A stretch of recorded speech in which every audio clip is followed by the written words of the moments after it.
ධනුෂ්ක ගුණතිලක කියන්නේ කාලයක් තිස්සේ විවිධ හේතු මත කතා බහට ලක් වූ ශ්‍රී ලංකාවේ ඉන්න දක්ෂ ක්‍රිකට් ක්‍රීඩකයෙක්. කාන්තාවකට ලිංගික අතවර කලායයි කියන චෝදනාවකට අදාළව 2022 නොවැම්බර් මාසෙදී ඔහු අත්අඩංගුවට ගත්තත් පසුව ඔහු නිදහස් වුණා. අද අපි කතා කරන්න හදන්නේ ඔහුගේ පැත්තෙන් ඇහෙන අලුත්ම තොරතුරක් ගැන.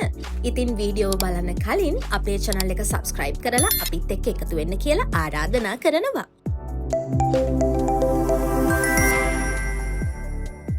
ධනුෂ්ක ගුණතිලක කිව්වම ඉතින් ලංකාවේ නොදන්න කෙනෙක් නැහැනේ.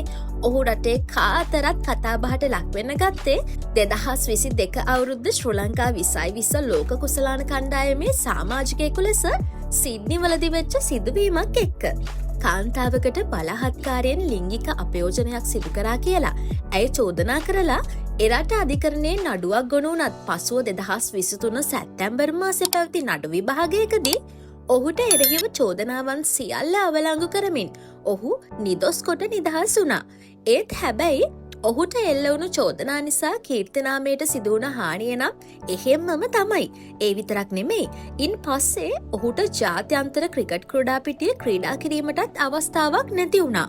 කොහොම නමුත් පසුව ඒ රටේ සිටියදීම ඔහු සමග එක්තරා කාන්තාවක් පෙමෙන් බැඳෙනවා වගේම ඒ කාලේ රටේ කතා වුණේ ඇය ඔහුගේ නීතිඥවරයා ලෙසත් ඒ නඩුවේදී කටයුතු කළා කියලා.